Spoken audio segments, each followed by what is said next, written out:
Jadi kalau jilid 4 itu dengan jilid 3 aja kita sudah klasikal simak. Klasikal simak itu temannya baca, yang lainnya nyimak. Oh gitu. Cinta pertamanya di situ kali ya. Biasa.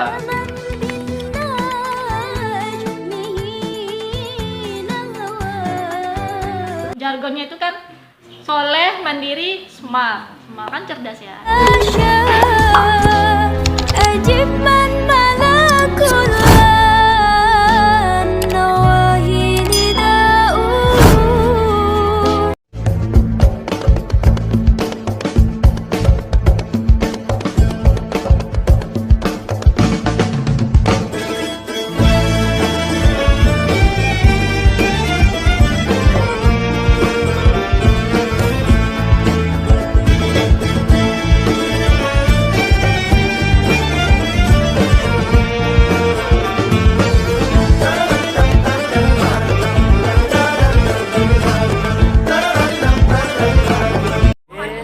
Jangan lupa subscribe, Like, and comment.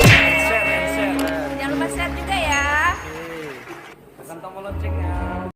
Sekolah basic NU, tapi berkualitas gitu. Misalkan jam tahsin dengan tahfiz biar tahfiznya kok fokus gitu. Kalau tahsin digabung dengan tahfiz, waktunya nggak nyampe. Satu kelompok itu 12 orang anak, waktu cuma 60 menit, 1 jam kan. Nah, belum murojaahnya, belum membimbingnya lagi. Kita kan bimbing dulu anak-anak, baru suruh ngulang-ulang sampai 20 kali, terus dia ucapin lagi sendiri, kemudian tutup lagi, karena anak-anak kan belum bisa baca Al-Quran semuanya, jadi kita harus audio semua, audio. Iya. Baru Iya. mengikuti sertifikasi. Kalau saya sudah sertifikasi, Kak. Oh gitu, luar biasa. Sertifikasi. Jadi nggak salah saya jumpa seorang ustazah yang betul-betul dia menguasai di dunia letasin dan ya nggak gitu tahfiz. menguasai kali sih, sama-sama belajar. Amin. Apa yang membuat ustazah memutuskan untuk bergabung di SD Darus Safa setelah dari MI Astikia sana itu banyak mahasiswa saya, Iya. habis itu ke Fikri tadi kan, habis Lampung. Nah kalau di Lampung di apa Ustazah? SDIT juga. SDIT juga kan, SDIT, 2 Lampung. SD negeri juga pernah. Oh gitu. Nah, jadi dari sekian sekolah yang sudah ustazah singgahin, yang paling berkesan. Yang paling berkesan itu mungkin karena pertama ngajar itu ya di SDIT Alif Fikri Pekanbaru.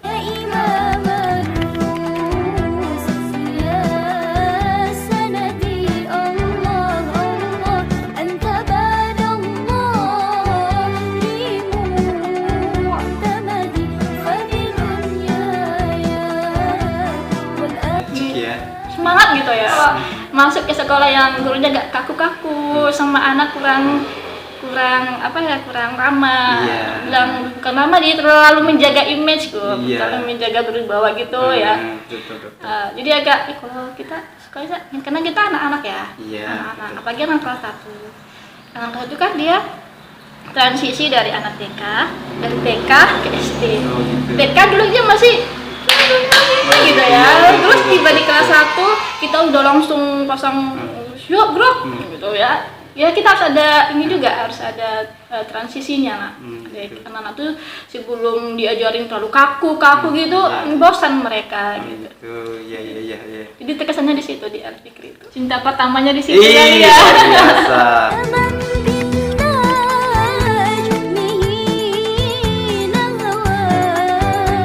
Pertanyaannya, kau masuk ke apa yang membuat ustazah memilih Darus Safa? Iya. Jawab dulu ya. Baik, kenapa sih Darus Safa kan sekolah sini banyak gitu ya. Simpel sih, qadarullah kali, takdir Allah kali ya. Karena sebelum di Darus Safa itu bukan tawaran juga sih. Apa namanya, teman-teman yang ngajar di sekolah-sekolah yang lain tuh udah pada nawar-nawarin nih, yuk gabung lagi. Saya pun andaikan saya ada sekolah juga saya ingin ustazah untuk mengambil masalah tahfiz dan tahsin ini untuk. A few moments later. Emang bacanya kok nggak boleh nggak boleh di namanya di syarat gitu, ya kan? Ini bata nggak boleh. Jadinya bata ta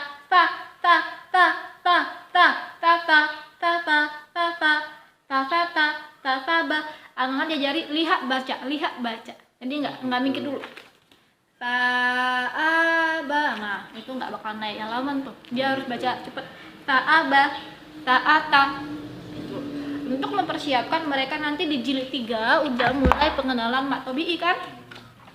Karena ketika di jilid 1 dan 2 mereka udah terbiasa baca cepat. Nah, nanti ketika udah di jilid 3, mereka udah bisa membedain yang pendek mana yang panjang. Jala, 3. Hamala, kayak gitu. Jilid 3 pun sudah panjang-panjang Ustazah. Sudah mengenalkan huruf bersambung. Jadi kalau kita ngejelasin kan, ini ada alat peraganya, Ustaz. Ada alat peraga. 10 menit itu dibagi waktu 5 menit pembukaan, 5 menit baca doa, 10 menit pemahaman konsep, kemudian baru baca individu masing-masing. Jadi kalau jilid 4 itu dengan jilid 3 aja kita sudah klasikal simak. Klasikal simak itu temannya baca, yang lainnya nyimak. Oh gitu. Jadi jadi sebelum kita nyimak bacaan anak-anak sambil menilai, kita kasih dulu pemahaman. Ini materinya lam, setiap lam yang disukun ditekan membacanya. Hal. Kadang kita masih benernya Ustazah baca ini, antum baca ini. Hal, til. Hal laka, hal ataka, til tilmidun. Dan sambil mendengarkan, anak-anak ada yang masih baca tilmidun kan? Gitu. Kalau ada yang baca tilmidun enggak stop. Siapa? Tilmidun. Nah, ini baru mereka baca bareng-bareng nih. Al-Halimu, Al-Azimu, Al-Ghafuru. Kita pakai irama itu, Ustaz. Jilid 3 pengenalan mat tabi'i ini ya. Nah, ini. Fakta yang diikuti alif dibaca panjang 1 ayunan. Bana, tanah, bana, jana, hana, khana, dana, rona, dana, gitu. Jala, hasya, hamala. Ini mat tabi'i. Ya, semua materi itu diajarkan, ada materi, ada pemahaman konsepnya. Syafi'an, syaribun, biqaribin. Namanya seperti itu. Syakiran, fatihun, bi'amilin. Ini kita pakai irama ros dasarnya. Semua metode ini. Semua yang memakai metode umi pakai iramanya seperti ini.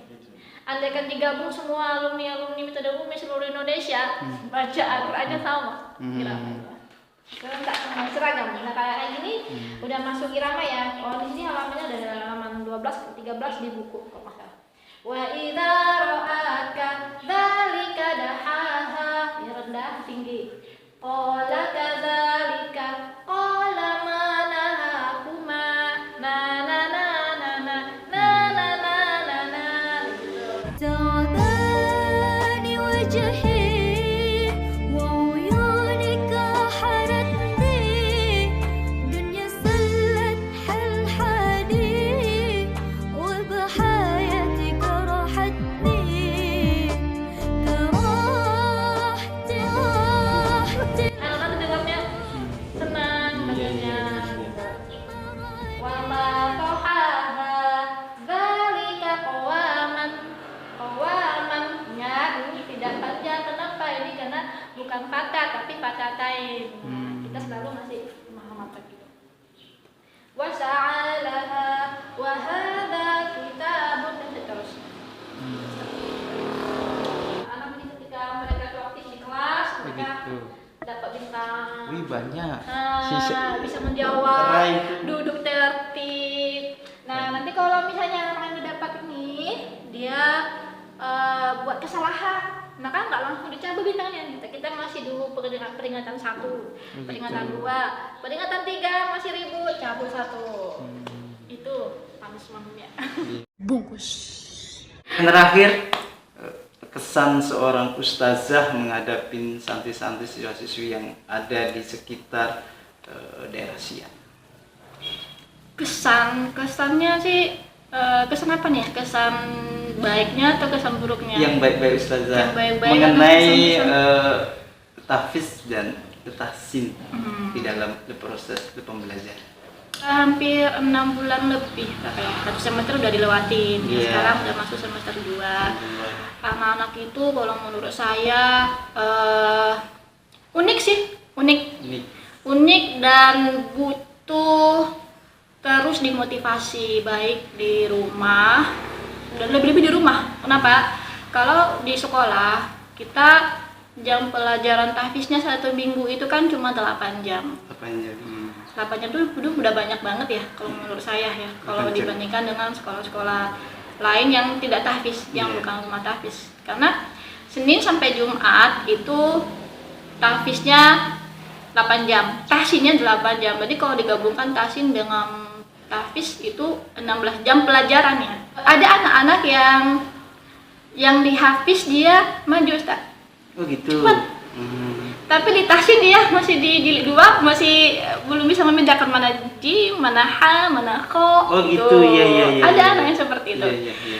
Ada ya, ada 2 orang anak kami tuh yang udah hafal juz 30, udah sekarang lagi proses juz 28.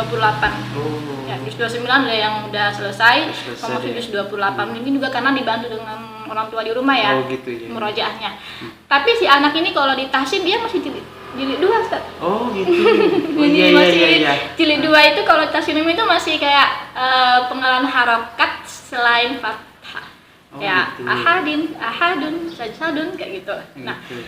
kalau ada juga anak-anak yang tahsinnya udah sampai jilid 4. Jilid 4, tapi tahfiznya masih juz 30 di bawah. Oh gitu. Iya. Jadi anak itu unik. Jadi kita sebagai guru itu melihat aja ini potensi anak di mana. Potensi anak yang passionnya dia ada di tahsin, ayo kita gencarkan. Yang dia punya passion di hafalan, kuat daya ingatnya, maka kita fasilitasi, kita gencarkan lagi seperti itu. Jadi kita kan nggak mungkin semua kita sama ratakan anak-anak itu. Oh, Kan. gitu. Ada juga anak-anak yang tahsinnya lama, tahfiznya lama gitu. Ternyata setelah kita teliti di rumah tidak ada bantuan bimbingan gitu. dari orang tuanya. Iya. Itu juga mungkin salah satu kendala kami, tapi nggak banyak sih, beberapa orang anak aja. Tapi apapun metodenya itu sama aja, tujuannya sama Sama, ya. untuk mempermudah anak-anak untuk menghafal Al-Quran dan membaca Al-Quran. Apapun metode yang kita pakai itu sama di sekolah mana aja. Nah, yang penting itu adalah niat orang tuanya. Kalau memang orang tuanya ingin menginginkan anak-anaknya itu menjadi hafiz Al-Quran, maka orang tua juga di rumah harus membantu memurojaah, membantu mereview tahsin yang udah diajarkan sekolah gitu. Jadi kalau melimpahkan semua ke sekolah itu juga nggak bisa gitu, karena anak kan lebih banyak di rumah waktunya. Kecuali kalau anak-anak di sini dari pagi sampai pagi lagi kayak apa ya, boarding ya, kayak pesantren. Ya, kita kan nggak pesantren kayak gitu. Iya. Saya dengar di rumah pun Ustazah mengajar ngaji gitu kan. Apakah ada anak-anak yang dari SD dia juga ikut di Anak-anak yang yang ngaji di rumah itu ada dari MI, ada dari SD negeri. Itu anak-anak yang datang, saya juga nggak kenal siapa mereka, Ustaz.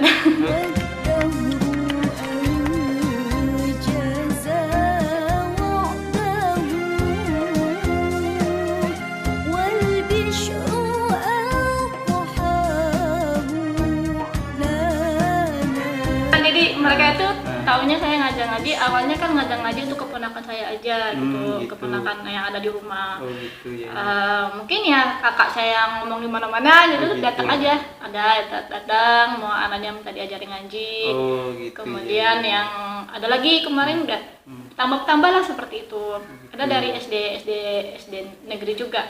Jadi ya. alasan orang tuanya kalau di sekolah kan jam mengajinya nggak ada, jadi ya ngajinya di sama saya gitu. Oh gitu, iya luar biasa emang.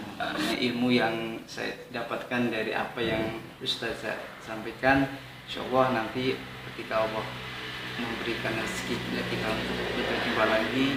Terima kasih Ustazah Sama-sama, atas Ustaz. waktunya.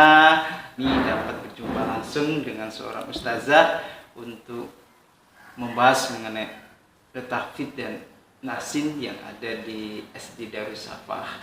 Semoga semakin berkembang betapa pentingnya tentang tahsin dan tahfiz itu. Demikian kurang lebihnya, mohon maaf. Akhirul kata, wassalamualaikum warahmatullahi wabarakatuh. Bye.